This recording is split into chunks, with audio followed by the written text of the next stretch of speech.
श्री कृष्ण चैतन्य प्रभु नित्यानंद श्री अद्वैत गदाधर शिवासादि गौर भक्त वृंद। हरे कृष्ण कृष्ण कृष्ण हरे हरे, हरे राम राम राम हरे हरे। श्रील रूप गोस्वामी पाद जी की महिमा श्रवण करेंगे। श्रील रूप गोस्वामी पाद जी के विषय में श्रील नरोत्तम दास ठाकुर जी ने बताया। श्री प्रेम भक्ति चंद्रिका में मंगलाचरण श्लोक है। चैतन्य मनोभीष्टम स्थापितम येन भूतले स्वयं रूप कदा मह्यम ददाति स्वपदांतिकम।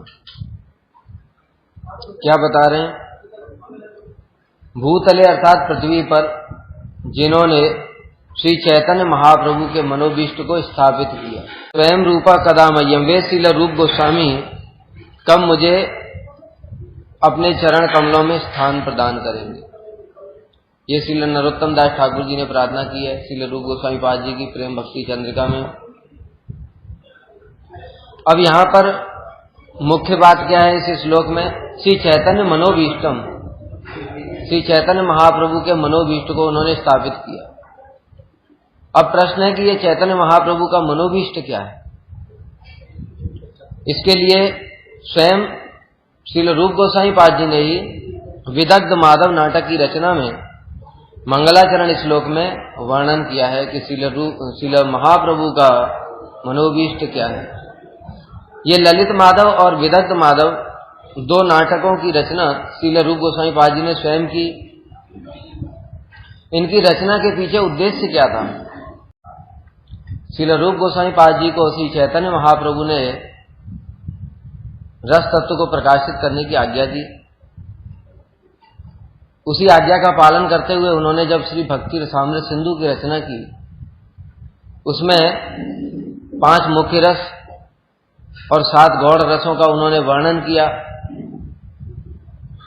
उसमें भी जो मधुर रस है उसमें फिर से 2 भाव हो गए, स्वकीय और परकीय। लेकिन जो परकीय भाव है और जो रस का जो विवेचना है, जो सूक्ष्म विचार है, उसको प्रस्तुत करने के लिए उदाहरण ही नहीं थे शास्त्रों में। किसी शास्त्र में उदाहरण भी नहीं थे। ये रस जो सिद्धांत है जो श्रील रूप गोस्वामी पाद जी ने जगत को दिया, इसकी महिमा हम लोग समझ सकते हैं कितनी है। अनादिकाल से सारे शास्त्र जगत में प्रकाशित हैं, लेकिन सोचो श्रील रूप गोस्वामी पाद जी ने जो हम लोगों को दिया है वैसी चीज तो पहले थी ही नहीं। इसलिए कहते हैं कि ना कि पूर्व आचार्यों ने भक्ति तो सिखाई है, किंतु जो भक्ति रस है और उसमें भी अगर पूर्व आचार्य ने थोड़ा बहुत भक्ति रस की बात की हो तो अलग बात है, किंतु जो विशेष रूप से मधुर रस है और उसमें भी जो परकीय भाव है उसकी किसी ने भी इस प्रकार से विवेचना की ही नहीं। इसलिए श्रील रूप गोस्वामी पाद जी का पूर्व कवियों से भी वैशिष्ट, तुलनात्मक वैशिष्ट दिखाया जाता है। तो उसी कारण से जो श्रील रूप गोस्वामी पाद जी वर्णन करना चाहते थे, जो श्री चैतन्य महाप्रभु ने उनको आदेश प्रदान किया था और आदेश भी किया कि शास्त्र की दृष्टि से करो, शास्त्र के अनुसार। क्योंकि श्री चैतन्य महाप्रभु जो भी बोलते हैं अपने परिकरों को क्या बोलते हैं कि शास्त्र का प्रमाण होना चाहिए। राय रामन जी को पहले इन्होंने यही बोला। हरिदास ठाकुर ने भी जो नाम की महिमा बताई उसमें सारा शास्त्रों का प्रमाण है।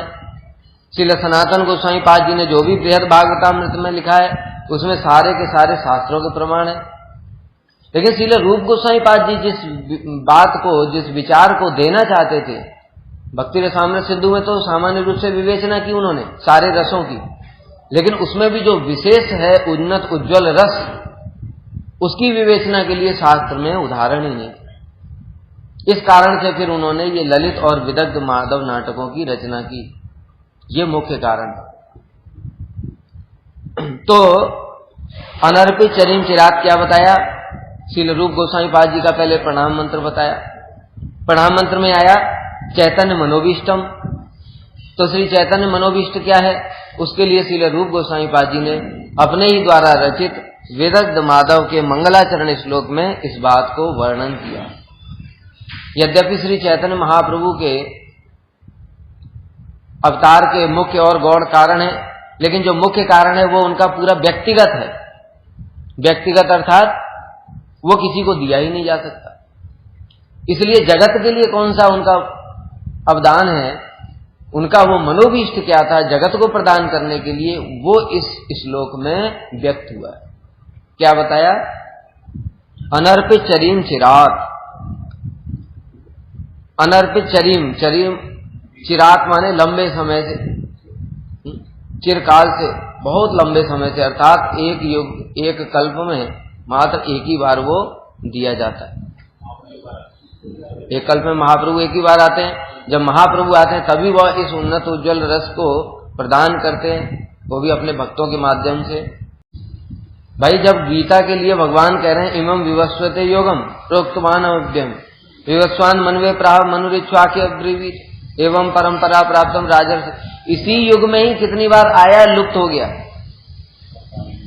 जो गीता का जो उपदेश है, ऐसा नहीं कि अर्जुन को पहली बार दे रहे हैं भगवान। सूर्यदेव विवस्वान को सृष्टि के प्रारंभ में दिया, अर्थात ये जो युग कल्प शुरू हुआ, सृष्टि का प्रारंभ मतलब इस कलयुग में जो, ठीक है। उसके बाद में फिर विवस्वान मनुवे प्राह, विवस्वान ने मनु को दिया। एक कल्प में ही 14 मनु बदल जाते हैं। मनु ने इक्ष्वाकु को दिया। अब ये जो बात कर रहे हैं ये तो इसी कल्प की बात कर रहे हैं। इसी कल्प में ही इतनी बार दिया गया, अर्थात बार बार लुप्त हो जाता है कालक्रम से। तो फिर एक कल्प तो बहुत बड़ी बात हो गई। एक कल्प के अंदर भी कितनी बार लुप्त हो गया, फिर भगवान ने फिर गीता का ज्ञान दिया। इसलिए इसमें कोई संशय करने वाली बात नहीं है। जिस उन्नत उज्ज्वल को रस को करुण यावतीर्ण कलौ जगत को लंबे समय तक नहीं दिया गया था, उसी को प्रदान करने के लिए समर्पितुम उन्नत उज्ज्वल रसाम स्वभक्ति श्रियम। अब इसमें दो चीज आई, एक उन्नत उज्ज्वल रस आया और एक आया श्री। तो महाप्रभु किस चीज को देने के लिए आए, यहां पर विचार करना पड़ेगा। श्रील गुरुदेव इसमें बताते हैं, स्वयं अवतारी कृष्ण षडैश्वर्यशाली होने के साथ साथ रसिक शेखर भी हैं। उनके अंदर ऐश्वर्य, समग्र, वीर्य, यश, श्रिय, ज्ञान, वैराग्य सब कुछ है, 6 ऐश्वर्य हैं। होने के साथ साथ में भी जहां एक ओर सारे ऐश्वर्य हैं उनके अंदर में, दूसरी ओर उनके अंदर सारे रस भी विराजमान है। उन्होंने मधुर आदि 12 रसों का आस्वादन तो किया, किंतु उस रस को, मधुर रस इत्यादि को, मधुर प्रेम को दान नहीं किया। जो कृष्ण अवतार में उन्होंने स्वयं तो आस्वादन किया है, किंतु उसको दान नहीं दिया किसी को, मधुर रस को। इसलिए श्री राधा भाव और कांति से सुबलित श्री कृष्ण स्वरूप अर्थात श्री सचिनंदन गौर हरि उस उन्नत उज्ज्वल रस की श्री जगत जीवों को प्रदान करने के लिए कलयुग की प्रथम संध्या में अवतीर्ण हुए। क्या बता रहे हैं? उन्नत उज्ज्वल रस की श्री को देने के लिए आए। अब उन्नत उज्ज्वल रस और उन्नत उज्ज्वल रस की श्री, इसमें क्या भेद है, इसको समझना पड़ेगा। उन्नत उज्ज्वल रस है परकीया भाव। वो परकीया भाव श्रीमती राधिका रानी और उनकी जो कायजू गोपियां हैं उनमें होता है। तो जो राधा जी का भाव है वो तो किसी को दिया ही नहीं जा सकता। इसलिए महाप्रभु इस जगत में राधा जी के भाव को देने के लिए नहीं आए, क्योंकि राधा जी का मादनाक्य भाव या उनकी कायव्यू गोपियों का रूढ़ आदि भाव किसी भी जीव को दिया ही नहीं जा सकता है। राधा जी कौन है? स्वरूप शक्ति है। जो स्वरूप शक्ति कहाँ और एक क्षुद्र जीव कहाँ, जो हम सब जीव शक्ति से प्रकाशित हुए, वो भला हमको कैसे संभव है? किंतु उनके उस भाव की श्री अर्थात शोभा, उसको जीवों को दिया जा सकता है। उसी को कहते हैं हम लोग मंजरी भाव। हिलादनी स्वरूपा श्रीमती राधिका रानी वो प्रेम की कल्पलता है। गोपियां उस कल्पलता के पत्ते और पुष्प आदि हैं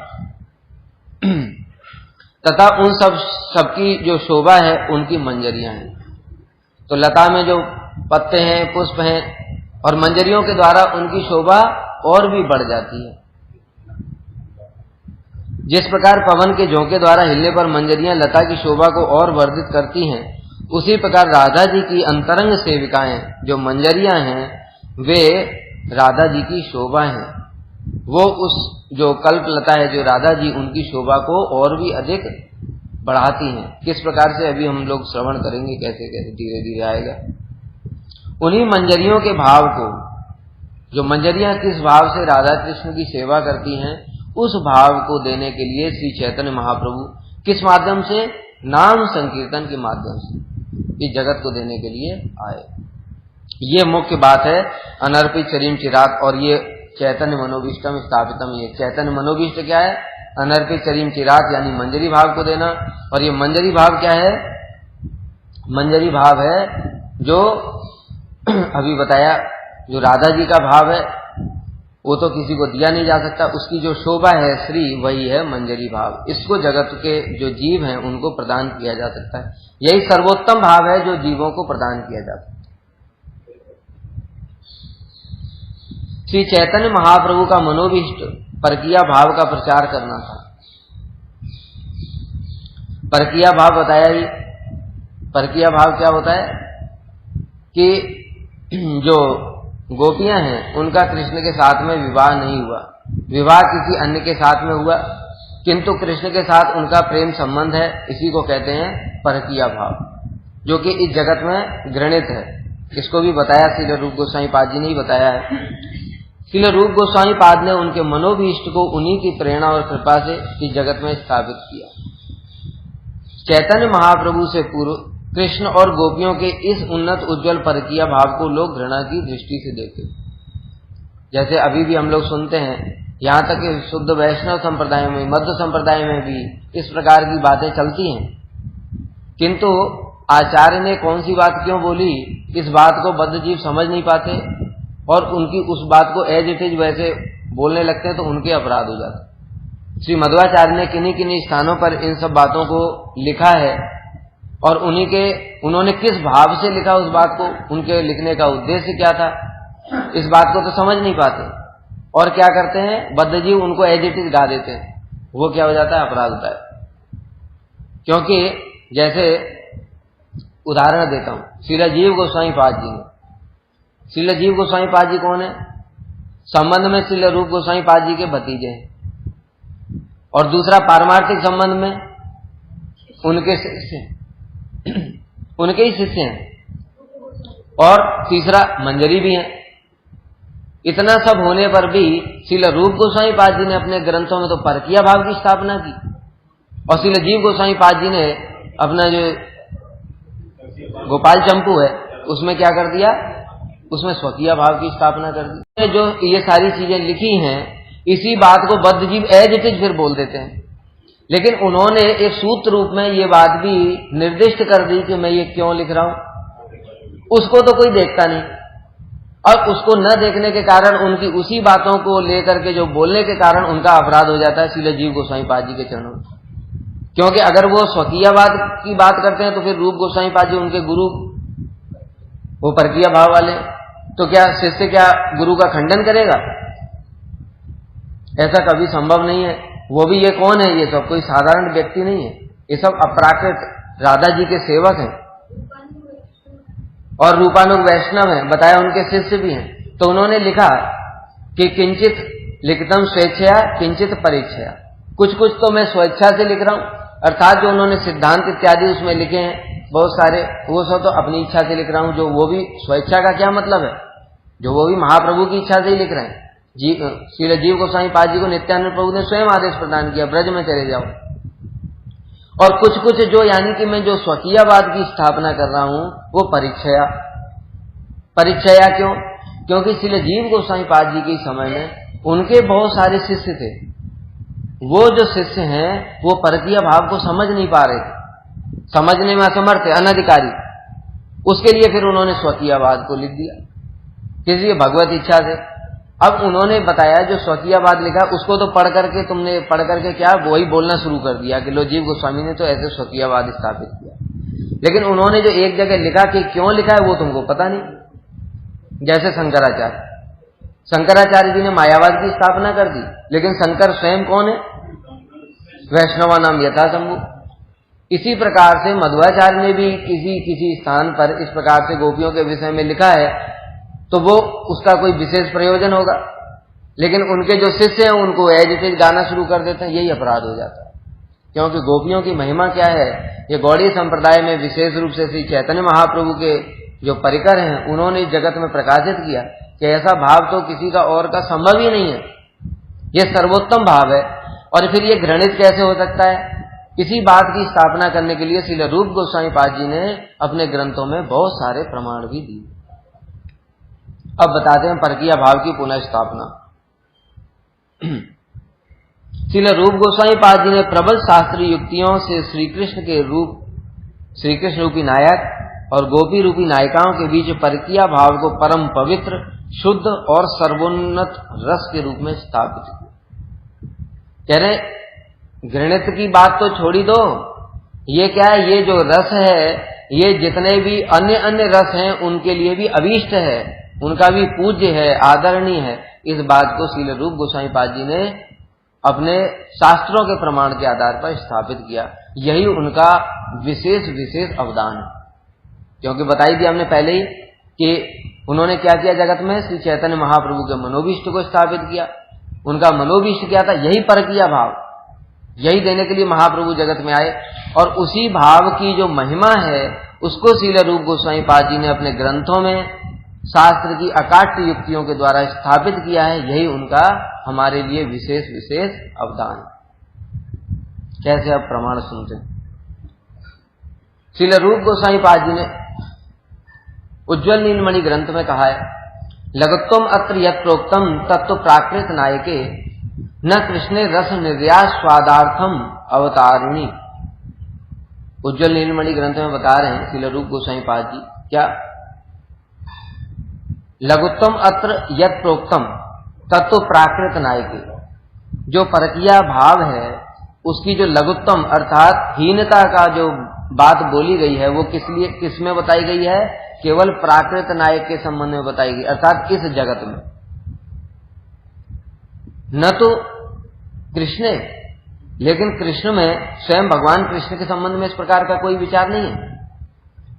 क्यों? रस निस्यात, कृष्ण ने ऐसा क्यों किया? रस निर्यास के लिए। क्योंकि कृष्ण कौन है? रसो वैसह, ऐसा कोई भी रस नहीं है जिसका कृष्ण आस्वादन नहीं करते। तो अगर वो किसी रस को आस्वादन नहीं करेंगे तो उनकी पूर्णता की हानि होगी। और कृष्ण कौन है? सर्वपूर्ण है, पूर्णतर और पूर्णतम है। कृष्ण पूर्णतम है, इसीलिए उनके लिए तो सारे रसों का आस्वादन करना अनिवार्य है, तभी तो पूर्णतम हुए। इसलिए उनके विषय में ये जो परकीय रस है ये घृणित नहीं है। अब बता रहे कैसे। कृष्ण धर्म अधर्म के नियंता एवं अवतारों के भी चूड़ामणि सर्वअवतारी हैं। जब अवतारों के ऊपर ही धर्म अधर्म का नियामकत्व तो नहीं है, तब अवतारी कृष्ण के प्रति उसकी संभावना कैसे हो सकती है? अवतारों के ऊपर कोई नियम चलता है? जो भी वेदों में, शास्त्रों में, पुराणों में जो नियम बताए गए हैं, ऐसा करना है, ऐसा नहीं करना है, विधि और निषेध, वो किसके लिए बताएगा? भगवान के लिए। वो बताया गया भक्तों, मतलब बद्ध जीवों के लिए। और किसने बताया? स्वयं भगवान ने ही बताया। अब भगवान ने जो उपदेश दिए वो तुम भगवान के ऊपर अप्लाई कर दोगे क्या? ये वही भागवता प्रोक्ता उपाया आत्मलब्धये पुंसाम अविदुषाम विद्य भागवताम हिता। भागवत धर्म क्या है?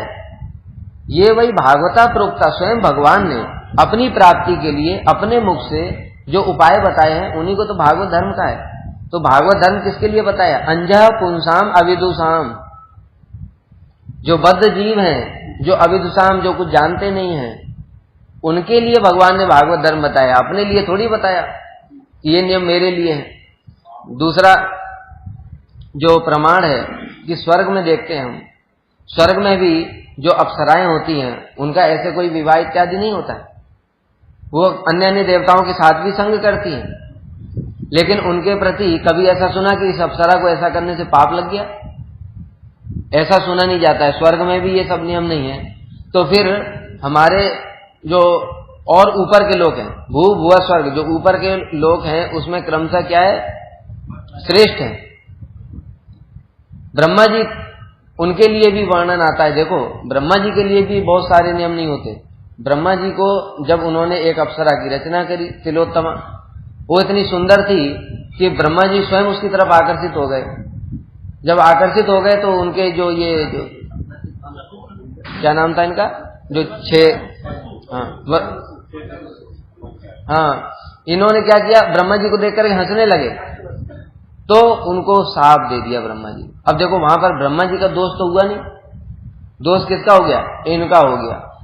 क्योंकि जो बताया, जो कल भी हमने बताया था भागवत में, क्या तेजसाम न दोषाय, जो तेजसाम लोग होते हैं उनके ऊपर कोई इस प्रकार का दोष नहीं लगता है। ये सारे के सारे जो नियम हैं वो बद्ध जीवों के लिए हैं। फिर अभी हम किसकी बात कर रहे हैं, देवताओं की और ब्रह्मा की बात कर रहे हैं। उसके ऊपर फिर वैकुंठ है। वैकुंठ में क्या है, नारायण है, भगवान के अनंत अवतार हैं, परव्योम में, उनके ऊपर तो कोई नियम कैसे हो सकते हैं। फिर उनके ऊपर भी सर्व अवतारी कृष्ण है जो ब्रजेंद्र नंदन है। फिर वहां इस प्रकार की बात तो सोचने में भी असंभव है। इसलिए श्रील रूप गोस्वामी पाद जी ने इस बात को बताया कि जो कृष्ण है उनके द्वारा उपपत्ति भाव ग्रहण करने का कारण एकमात्र एक ही है, क्या, रस निर्यास। क्योंकि कृष्ण किसी भी रस को छोड़ते नहीं, वो समस्त रसों का आस्वादन करते हैं। और गोपियां भी कौन है, गोपियां कौन है, आनंद चिन्मय रस प्रतिभाविता भी स्थाविर एवं निज रूप तया कलावी, कि वो उनके आनंद चिन्मय अर्थात परम प्रेम उन्नत उज्जवल रस की स्वरूप वाली हैं, हिलादनी शक्ति स्वरूपा हैं। इसलिए उनका जो क्या है बताइए, एक शक्तिमान है और उनकी शक्तियां हैं आनंद चिन्मय रस की प्रतिमूर्तियां। उनके बीच में जो प्रेम संबंध है वो कभी भी ग्रहणित तो कैसे हो सकता है। इसलिए उस परकीय भाव में कभी भी दोष संभव नहीं। ये बात श्रील रूप गोस्वामी पाद जी ने बताया। अब प्रमाण दे रहे हैं। क्या प्रमाण दे रहे हैं, पहला प्रमाण है श्रील सुखदेव गोस्वामी पाद जी ने, उन्होंने जिस समय रासलीला का कीर्तन कर रहे हैं उस समय वहां पर कौन है, वहां पर नारद जी बैठे हैं, वहां पर व्यास देव हैं, वहां पर पराशर ऋषि हैं, वहां पर वशिष्ठ ऋषि हैं। ये सब कौन है, सब बताया ब्रह्म ऋषि, नारद जी स्वयं ब्रह्मचारी हैं। और उनके समक्ष में श्रील सुखदेव गोस्वामी पाद जी इस रास लीला का कीर्तन कर रहे हैं। अगर इसमें कुछ भी घृणास्पद होता तो ये सारे ऋषि मुनि लोग जिनके लिए बताया ब्रह्म ऋषि नारद जी भगवान के परिकर हैं और स्वयं बाल ब्रह्मचारी है, वो सब उस लीला को इतने आनंद से क्यों सुनते। ये लोग कोई घृणित वस्तु को कभी जगत में सामान्य स्त्री पुरुष की लीला को सुनते हैं क्या, जबकि सब सुनने के बाद में क्या करते हैं, उन लीलाओं की स्तुति करते हैं। और अंत में श्रील सुखदेव गोस्वामी पाद जी ने उस रास लीला की महिमा को भी कीर्तन किया। क्या, विक्रीडितम रजवधु विरुद्धम च विष्णु श्रद्धान विदो अनुसंयात वर्णये दिया भक्तिम पराम भगवती प्रतिबिलभ्य काम हृदय रोगम आशु अपहिनोत अचिरोण धीरा। कि इसका घृणित होना तो बहुत दूर की बात है, जो लोग इसके प्रति घृणा की दृष्टि रखते हैं ये तो बहुत दूर की बात है। इस रास लीला की तो इतनी महिमा है कि जो इसको श्रद्धा पूर्वक सुनते हैं, जो श्रद्धा पूर्वक कीर्तन करते हैं, उसका क्या होता है, उल्टा काम रोग हृदय का वो दूर हो जाता है और भक्तिम पराम भगवती प्रतिलभ्या या पराभक्ति की प्राप्त होती है। विशेष शब्द है ये, एक एक शब्द बताया, इसका बड़ा महत्व है। पराम भक्ति की प्राप्ति होती। पराभक्ति क्या है यहाँ पर, यहाँ पराभक्ति का अर्थ बताया गोपी भाव। छोटा मोटा भाव की तो दूर रही, इस रास लीला की इतनी महिमा है कि इसको सुनने से और कीर्तन करने से गोपी भाव प्राप्त हो जाता है। अब इसमें फिर प्रश्न उठता है, क्या इसका कोई प्रमाण है, किसी को गोपी भाव प्राप्त हुआ श्रवण और कीर्तन करने से? कहते हुआ। श्री विष्णु श्रवणे परीक्षित भगवत वैयासिकी कीर्तन है। श्री बृहद भागवतामृत में स्पष्ट रूप से वर्णन है कि परीक्षित महाराज को यही लीला श्रवण करने से ही गोपी भाव प्राप्त हुआ और श्री सुखदेव गोस्वामी पाद जी को कीर्तन करने से गोपी भाव प्राप्त हुआ। तो इस प्रकार से इस लीला की इतनी महिमा है कि इसको श्रवण कीर्तन करने से भी गोपी भाव प्राप्त हो जाता है। फिर जो भगवान लीला कर रहे हैं जो गोपियों के साथ में, वो कितनी महिमा युक्त है कि भगवान स्वयं ही कह रहे हैं क्या, कि मैंने बहुत सारी लीलाएं की हैं, लेकिन उन लीलाओं में भी जब मैं रास लीला का स्मरण करता हूं तो मेरे हृदय में पता नहीं कैसे कैसे भाव उत्पन्न होते हैं। खुद कृष्ण ही चमत्कृत हो जाते हैं, इतना उनको आनंद होता है, इतना सुख होता है। इस प्रकार की ये रास लीला है, क्या ये घृणास्पद हो सकती है? फिर दूसरा प्रमाण बता रहे हैं, गोपाल तापनी उपनिषद में गोपीजन वल्लभाय स्वाहा, यहाँ पर जो गोपाल मंत्र है, इसी गोपाल मंत्र से ही जो दंडकारण्य के ऋषि मुनि हैं उन्होंने कृष्ण की उपासना की। हम लोग सब सुनते हैं, पुराण में वर्णन आता है कि दंडकारण्यवासी ऋषियों ने गोपाल मंत्र से ही उपासना की थी और उनको बाद में गोपी भाव प्राप्त हुआ ब्रज में। अब ये जो गोपाल मंत्र है ये क्या है? गोपी जन वल्लभाय, जो गोपियों के वल्लभ हैं, ये तो परकीय भाव है। तो जो दंडकारण्य के ऋषि मुनि हैं, इतने बड़े बड़े श्रेष्ठ ऋषि मुनि, अगर ये घृणास्पद होता तो ये फिर ये परकीय भाव से उपासना क्यों करते? बड़े बड़े ऋषि मुनि इनकी बताया कि इनकी आकांक्षा करते हैं, इस जो परकीय भाव है इसकी इतनी महिमा है। तीसरा उदाहरण बताया उद्धव जी का। उद्धव के लिए भगवान क्या कह रहे हैं? न तथा में प्रियतम आत्मयोनिर न शंकर न च संकर्षणो न श्री नैवात्मा च यथा भगवान। हे उद्धव, जितने तुम मुझे प्रिय हो उतने मुझे आत्मयोनि ब्रह्मा भी प्रिय नहीं है, उतने शंकर भी प्रिय नहीं है, उतने संकर्षण मेरे अपने भाई उतने वो भी प्रिय नहीं है, और लक्ष्मी देवी भी इतनी प्रिय नहीं है जितने कि तुम प्रिय हो। और वो उद्धव उसी परकीय भाव की महिमा को कीर्तन करते हुए क्या प्रार्थना कर रहे हैं? वो परकीय भाव प्राप्त करने की प्रार्थना नहीं कर रहे।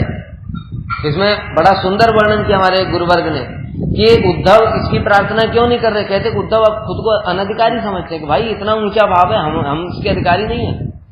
किसकी प्रार्थना कर रहे हैं? आसाम हो चरण रेणु जुसा मह श्याम वृंदावने किमपि गुल्म लतो सदीना, कि मैं तो गोपियों के चरण धूलि के एक कण की प्रार्थना करता हूं। देखो उद्धव जैसे परम भक्त बताया, उद्धव के लिए क्या बताया? शिष्यो बृहस्पति साक्षात उद्धव बुद्धि सप्तम वृष्णि नाम प्रवरो मंत्री कृष्ण से दयिता सखा। शिष्यो बृहस्पति साक्षात उद्धव बुद्धि सप्तम, वृष्णियों में सबसे श्रेष्ठ मंत्री हैं। कृष्ण से दयिता सखा, कृष्ण के इतने प्रिय सखा हैं कि वो सब कुछ कृष्ण का ही ग्रहण करते हैं। कृष्ण के जो उतारे हुए वस्त्र उनको ग्रहण करते हैं, कृष्ण के उतारे हुए प्रसादी जो अलंकार है, माला है, उन सबको ग्रहण करते हैं, उनका उच्चिष्ट भोजन करते हैं। इतने उनके प्रिय हैं, इसलिए कृष्ण से दयिता सखा।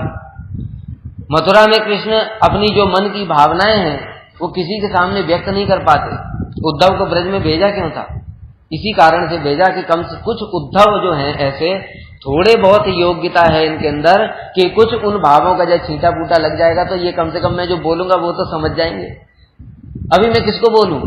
यहाँ तो गोपियां विरह में व्याकुल हैं, आपस में एक दूसरे से कह लेती हैं, क्योंकि उनके भावों को समझने वाली राधा जी हैं, उनकी अष्ट सखियां हैं, कायव्यू वो सब क्या है, उनके राधा जी के भावों को जानती हैं। मंजरियां हैं वो भी उनके भावों को जानती हैं। तो थोड़ा कहते हैं ना कि जो दुख है वो बोलने से थोड़ा हल्का हो जाता है मन। लेकिन कृष्ण वहां पर मथुरा में बैठे अकेले रोते रहते हैं। अभी उद्धव के सामने रोएंगे तो क्या उद्धव क्या बोलते हैं? प्रभु आप क्यों अभिनय कर रहे हैं? आप तो आत्मा राम है, आप तो काम, इस प्रकार की बातें करना शुरू करेंगे। वो उस भाव को समझ ही नहीं सकते। इसलिए कम से कम इस भाव को थोड़ा बहुत समझ तो जाएं कि मैं अपने मन की बात इनसे कह करके मैं भी अपने मन को थोड़ा बोझ को हल्का कर लूं। इसके लिए कृष्ण ने उद्धव जी को भेजा पाठशाला में, और जो पाठशाला में गए तो उद्धव बिल्कुल पागल हो गए, प्रेम में बिल्कुल पागल ही हो गए। वहां पर धूल में लोटने पोटने लगे और कृष्ण से लौट करके कहते हैं कि अगर गोपियों ने जो संदेश दिया अगर वो ना कहना होता ना तुमको तो लौट कर ही नहीं आता। इस प्रकार से उद्धव की दशा हो गई। तो वो जो गोपियों की, इसलिए उन्होंने क्या प्रार्थना की?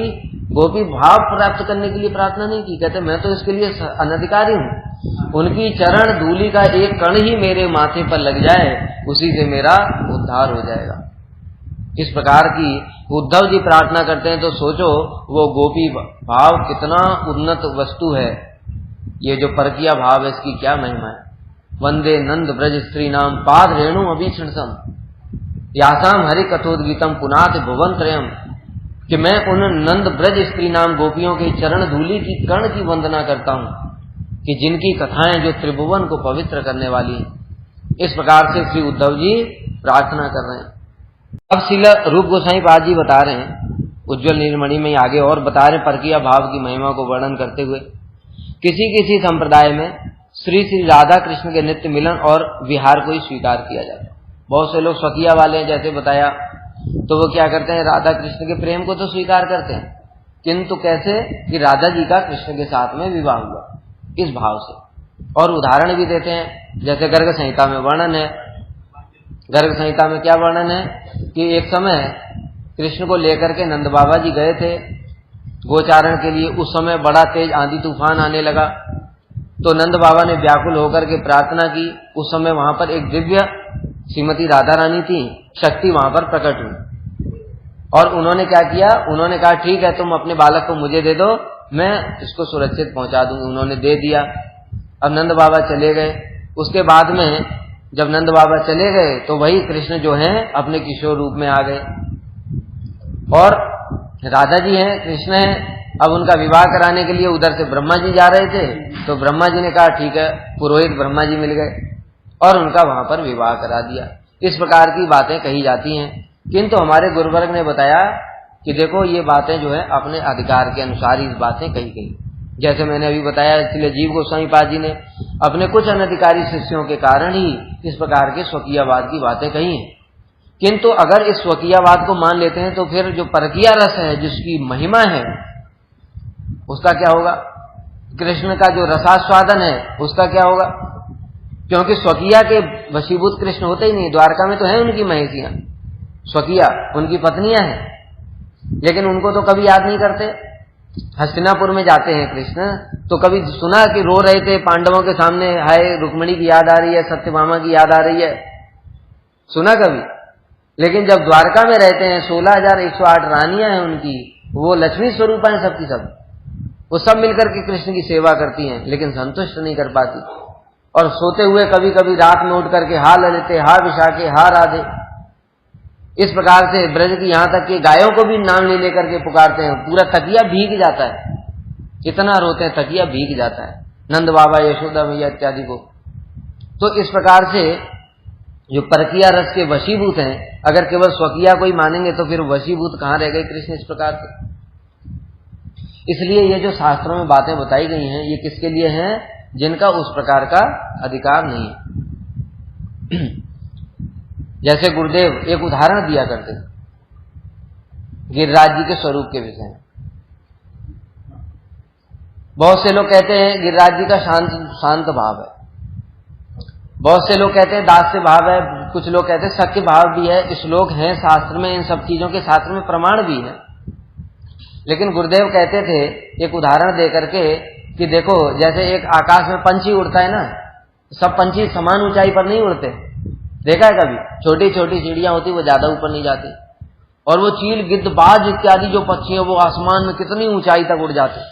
अरुण और गरुण के बारे में तो सुनते हैं कि वो तो सूर्य को छूने के लिए चले गए थे, इतना, हाँ ठीक है, हाँ संपाति के जो पर जल गए थे।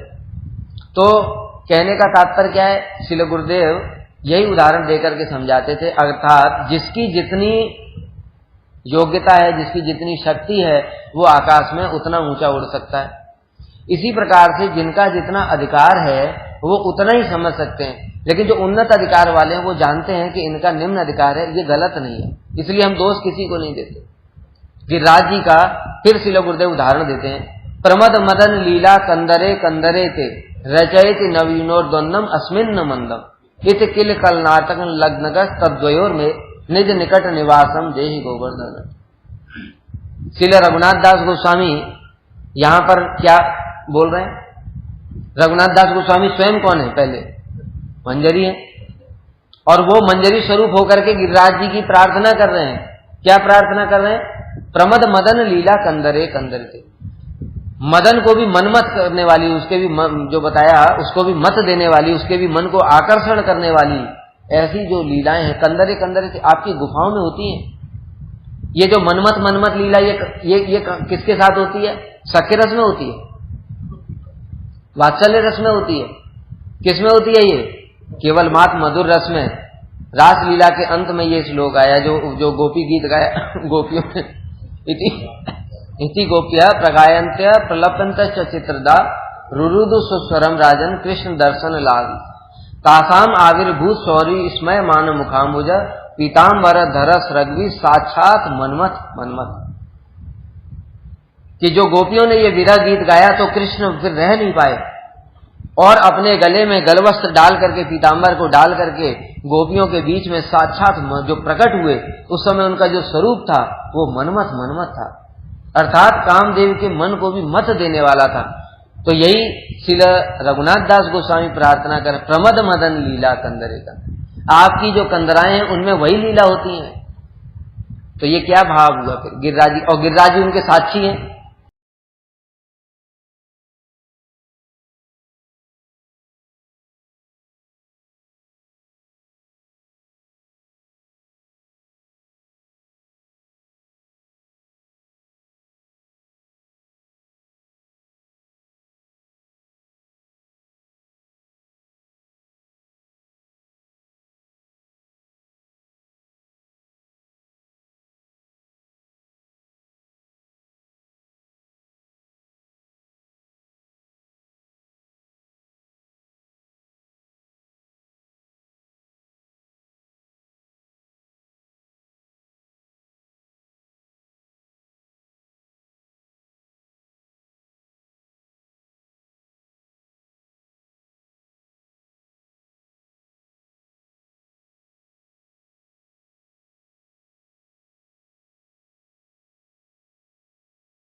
सब लीलाओं के आप साक्षी हैं। अब बताओ जरा इन सब लीलाओं में किसका प्रवेश है? यहां तक कि जो बताया कि निवृत्त निकुंज इत्यादि हैं, उन लीलाओं में तो सखियों का भी प्रवेश नहीं है, मंजरियों का प्रवेश है। तो इसलिए श्रील गुरुदेव बताते हैं कि गिरिराज जी तो मंजरी है। तो अपने अपने अधिकार के अनुसार की बात है, जिसका जैसा अधिकार है। श्रील स्वामी महाराज जी जो इस्कॉन के फाउंडर श्रील भक्ति वेदांत स्वामी महाराज, उनके लिए बहुत से लोग कहते हैं सख्य भाव है। गुरुदेव वहां भी यही उदाहरण देते थे कि तुम लोगों का अधिकार उतना ही है, इसलिए तुम लोग ऐसा समझते हो, इसमें तुम्हारा कोई दोष नहीं है, किंतु हम लोग तो यही मानते हैं कि वो मंजरी भाव में। राधा जी कौन है? राधा जी कृष्ण स्वरूप नहीं है, वो है क्या? और कृष्ण का ही तो स्वरूप है। राधा कृष्ण प्रणय विकृति, कृष्ण जी के तो प्रेम के स्वरूप है वो। तो इसमें अगर ऐसे बोल दिया कृष्ण स्वरूप है तो प्रॉब्लम क्या है? अरे राधा जी तो खुद कृष्ण का स्वरूप है कि नहीं है? तो इसलिए इस प्रकार का जो वो है वो बताया अधिकार के अनुसार है। जो जैसा समझ रहा है उसको समझने दो, उसमें कोई असुविधा नहीं है। जो श्रेष्ठ रस वाले वो सामंजस्य कर लेते हैं, निम्न रस वाले सामंजस्य नहीं कर पाते, उनके साथ प्रॉब्लम है। राधा जी का नाम नहीं है भागवत में तो क्या प्रमाण नहीं है? भागवत में राधा जी का कहाँ नाम है? गुरुवर्ग ने लिखा तो बताया, तो उसको कई जगह क्या, वो तो फिर डायरेक्ट तो कहीं नाम नहीं है ना, तो उसको सिद्ध किया है कि ये राधा जी है। इसी प्रकार से प्रमद मदन लीला कंदरे कंदरे तो जरूरी है कि उसमें मंजरी लिखे हर जगह? क्या रघुनाथ दास गोस्वामी झूठ बोल रहे हैं, गलत लिख रहे हैं? प्रमाण देने की जरूरत क्या है? ऐसी कई चीजें जहां प्रमाण की कोई आवश्यकता नहीं होती, यही तो प्रमाण है। प्रमद मदन लीला कंदरे रघुनाथ दास गोस्वामी का वाकई प्रमाण है, उससे बढ़कर के प्रमाण और कोई भी नहीं। वेदों से भी बढ़कर प्रमाण है रघुनाथ दास गोस्वामी की वाणी। रूप गोस्वामी की वाणी, ये जो ये भक्ति रस के वेद बताया, उनका तो जो वाणी है ऐसा प्रमाण है कि वेदों में भी वो बातें नहीं है, इसलिए उनको स्वलिखित खुद रचना करनी पड़ी ललित माधव विदग्ध माधव की। उससे बढ़कर के प्रमाण और क्या है भाई? शास्त्रों में हमारे गुरुओं ने इतनी सारी बातें लिखी हैं, उनको पढ़ो, बहुत सारे प्रमाण मिल जाएंगे। लेकिन इसको कोई अप्रामाणिक थोड़ी कह सकता है। और ये मैं भी बोल नहीं रहा हूं, ये तो गुरुदेव नहीं बोला है। प्रमद मदन लीला कंदरे कंदरे ते रचय। हम तो अपना कुछ जानते ही नहीं, हम तो यहाँ मठ में आने से पहले तो ये बात सुनी ही नहीं थी। जो कुछ भी बोल रहे हैं वो एक एक शब्द तो हमारी बुद्धि का एक भी शब्द ही नहीं है, क्योंकि ये सारी चीजें तो हमने कभी सुनी नहीं जीवन में। जो कुछ सुना वही तो बोल रहे हैं। इसलिए जो सुना किससे सुना, या तो गुरुवर्ग से सुना, या फिर गुरु जी का पढ़ा है, या गुरु जी की कथाएं सुनी है, उससे ही तो बोल रहे हैं। यही प्रमाण है। और बताया जो प्रमाण दिए वो भी क्या है, वो रघुनाथ दास गोस्वामी ने लिखे हैं। जो रूप गोस्वामी, रघुनाथ दास षड गोस्वामी की वाणी भी अगर प्रमाण नहीं है तो फिर प्रमाण क्या है? ये तो कुछ भी प्रमाण नहीं है।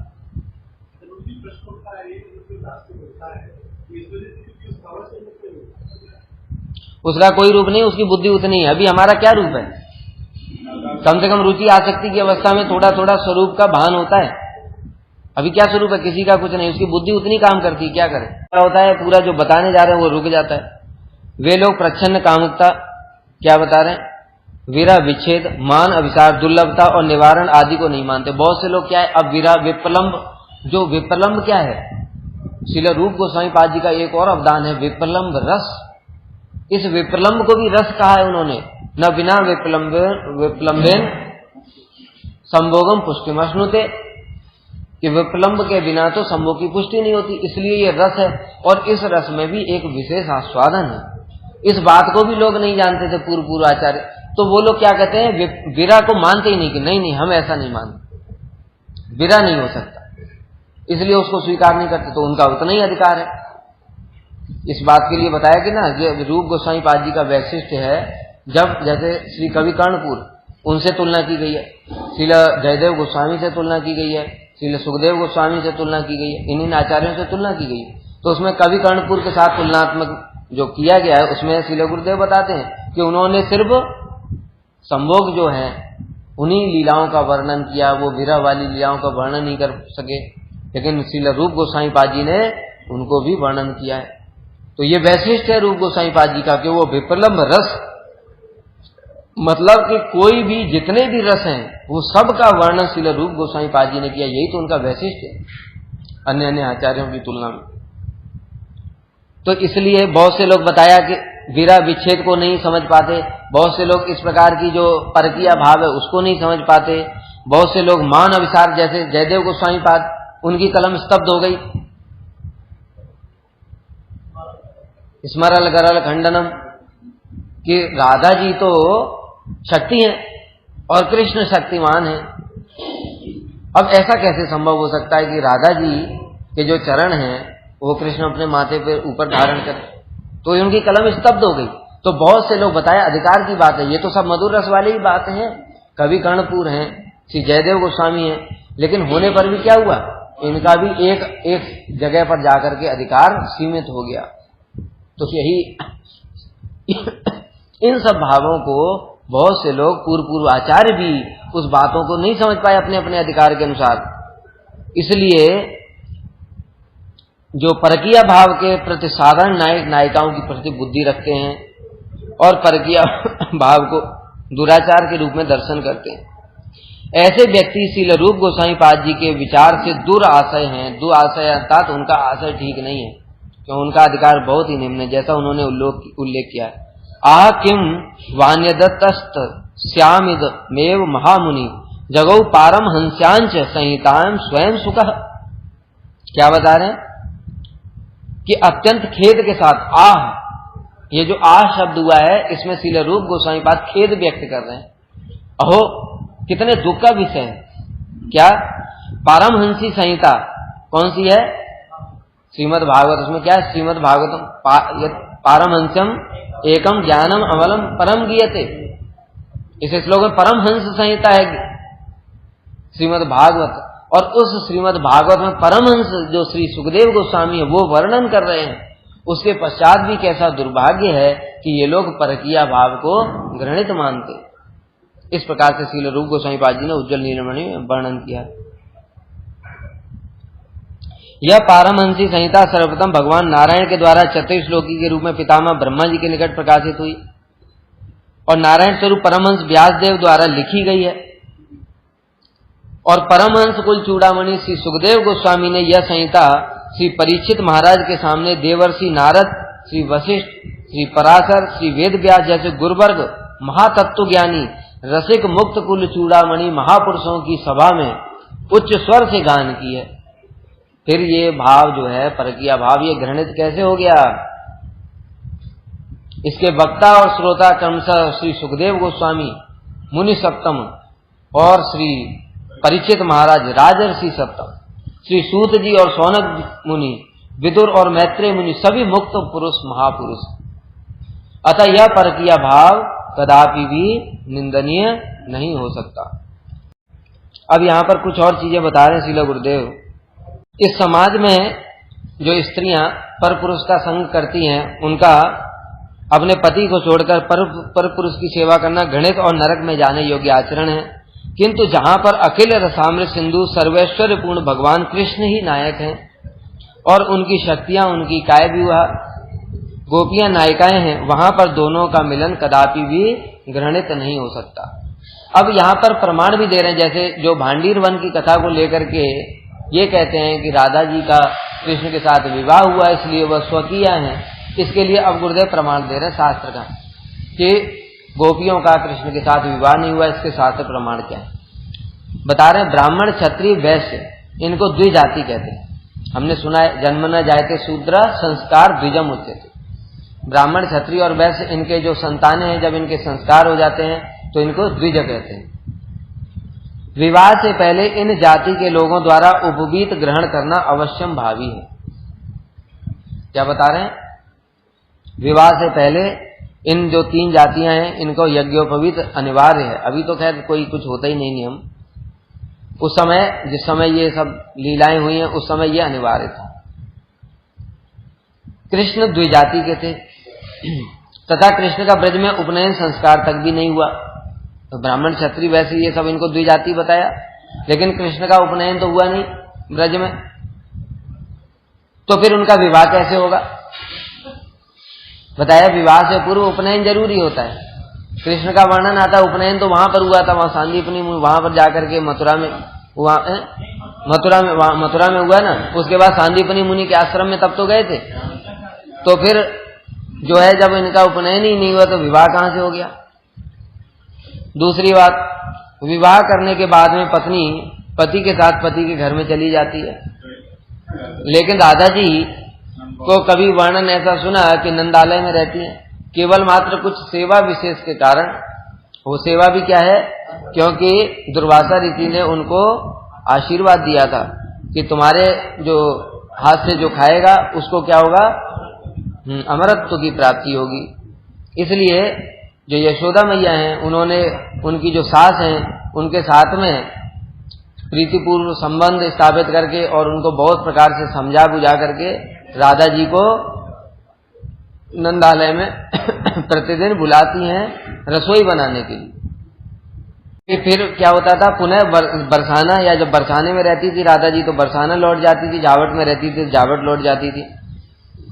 और तीसरा बता रहे हैं कि कृष्ण ने जब विवाह किए 16,108 रानियों के साथ में, तो उन सभी रानियों के साथ में 10 पुत्र और एक कन्या, सभी के संतान हुई। और गोपियों के तो कृष्ण से कोई संतान ही नहीं है। तो फिर इस प्रकार से कहां पर यह प्रमाण मिलता है कि जो गोपियों के साथ में कृष्ण का विवाह हुआ? इस प्रकार से जो बताया कि जो बातें आती हैं, क्या ब्रह्म मोहन लीला के समय में भी, और जो भांडीर वन के जो गर्ग संहिता में जो वर्णन है, वो सब क्या समझना पड़ेगा कि जो लोग अधिकारी नहीं हैं उनके लिए हमारे गुरुवर ने इस प्रकार की बातें लिखी। परकीय भाव नित्य है। अगर कल्प वेदेषु हरिकथा बोला और वो सब स्वकीय हो गई तो फिर यहाँ पर परकीय रस का आस्वादन ही नहीं हुआ, ये तो दोष हो गया। इसलिए इस बात को नहीं माना जा सकता है। यहाँ पर ये कल्प भेद वाला यहाँ पर नहीं चलेगा, क्योंकि परकीय रस नित्य है। इस बात को भी प्रमाण दिया है हमारे गुरुवर ने। और कृष्ण सभी रसों का आस्वादन करते, ये भी बात सत्य है। इस जगत में जब लीला करने के लिए आते हैं तो कृष्ण सभी रसों का आस्वादन करते हैं। अगर परकीय रस का आस्वादन उन्होंने नहीं किया तो फिर कृष्ण का जो रस है वो पूर्ण कहाँ रह गया? फिर तो वो पूर्णतम रहे ही नहीं। फिर तो वो द्वारका इत्यादि तक का जो रस हो गया वही तक रह गया सीमित, तो वो परिपूर्णतम कृष्ण नहीं है। फिर तो द्वारका के पूर्णतर, मथुरा के और फिर पूर्णतम, वो पूर्णतम कृष्ण कहाँ, तो परकिया रसी तो उसका वैशिष्ट है। इसलिए इस बात को इसी प्रकार से सामंजस्य करना पड़ेगा कि जो परकिया रस है वह नित्य है और यह कृष्ण ने आस्वादन भी किया, लेकिन कुछ अनधिकारी जो व्यक्ति हैं उनके लिए हमारे गुरुवर्ग ने, हमारे आचार्यों ने इस प्रकार स्वकीयवाद को भी शास्त्रों में वर्णन किया। बोलो श्रील रूप गोस्वामी पाद की जय, सपार्षद सचिनंदन गौर हरि की जय। वांछाकल्पतरुभ्यश्च कृपा सिंधुभ्यश्च पतितानां पावनेभ्यो वैष्णवेभ्यो नमो।